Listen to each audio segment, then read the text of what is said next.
Então, você vai ver, a produção literária brasileira, a partir dos anos 70, 80, ela praticamente acabou. Agora eu vejo ressurgir um pouquinho dentro do meio dito olavista, entre os meus alunos. Né?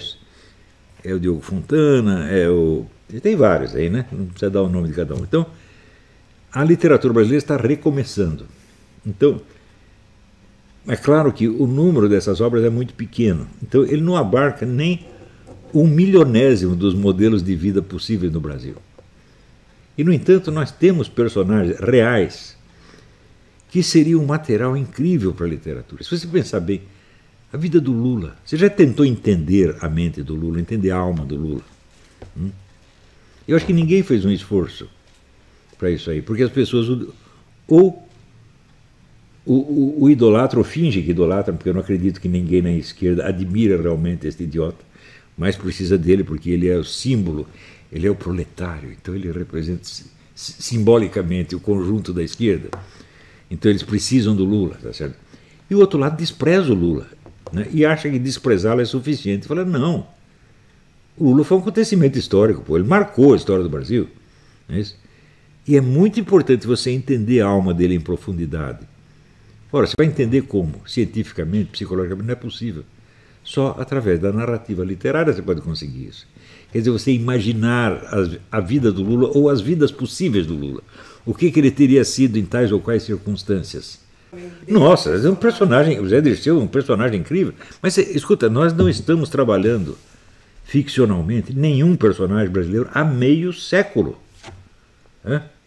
Você pensa, o que aconteceu com o Fernando Collor de Mello? O que ele fez exatamente? Qual é a dele? Ninguém entendeu nada até hoje. Você vê só o drama de família que ele teve, né, com o irmão virando contra ele, depois a mulher também. Né? Pô, você não vai explorar isso dramaticamente? Meu Deus do céu! Né? Eu digo, que falta faz nessa hora, sei lá, um dramaturgo, um Jorge Andrade, uma coisa assim. Né? Mas a verdade é o seguinte, a nossa literatura não explorou sequer Dom Pedro I. Né? Dom João VI, então, nem se fala. A concepção que tem de Dom João VI é piadística. Né? É aquele homem que via comendo franguinho. Né? E, no entanto, historicamente, Dom João VI é o fundador do Brasil. Ele criou o Brasil. Eu acho assim, você quer saber o resumo da vida brasileira?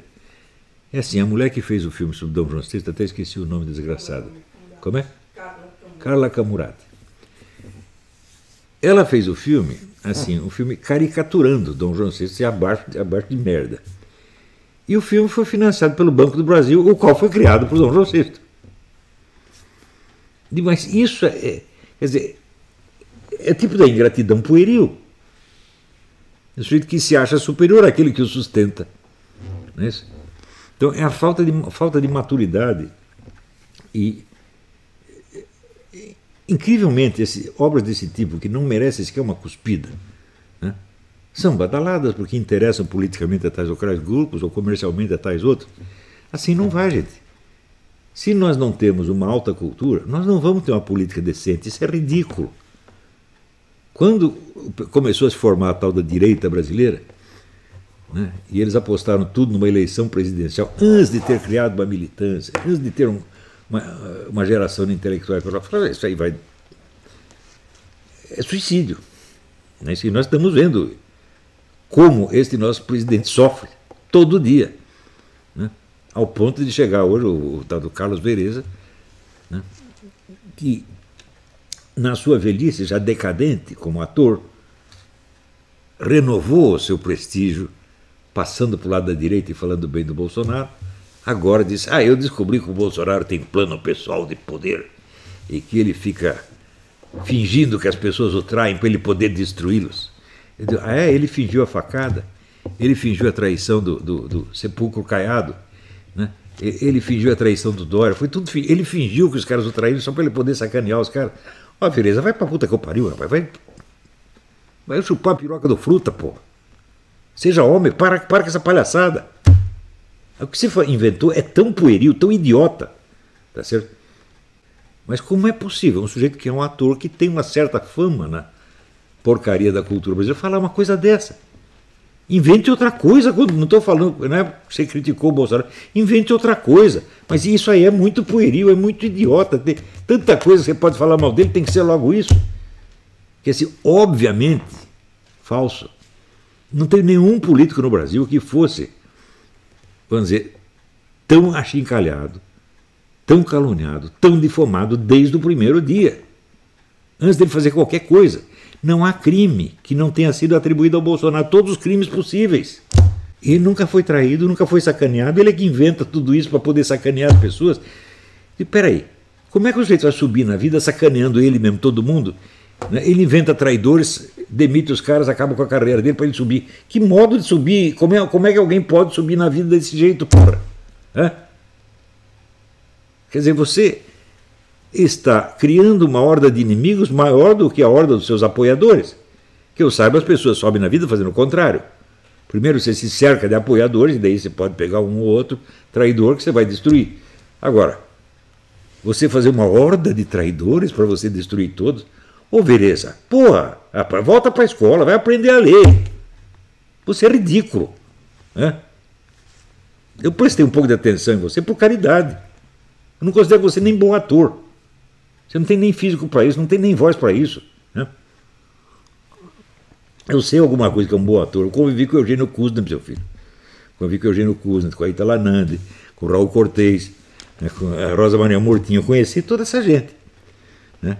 Alguns eu conheci bem de perto. Né? A Ruth Escobar. Eu tive uma vivência disso numa época áurea do teatro brasileiro. Né?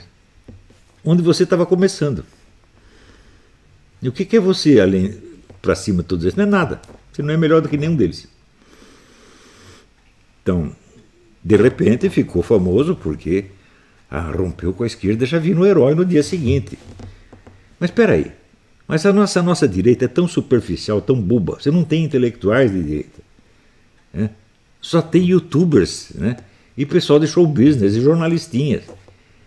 Então você não tem realmente uma consciência conservadora séria, como você tem uma consciência esquerdista séria. Se você pegar a produção da esquerda, né, produção literária, sociológica da esquerda, você vê, o melhor livro que se escreveu no Brasil e que eu ainda uso como referência fundamental para explicar a nossa situação é o do Raimundo Fauro, Os Donos do Poder. O cara, ele foi praticamente um fundador do PT.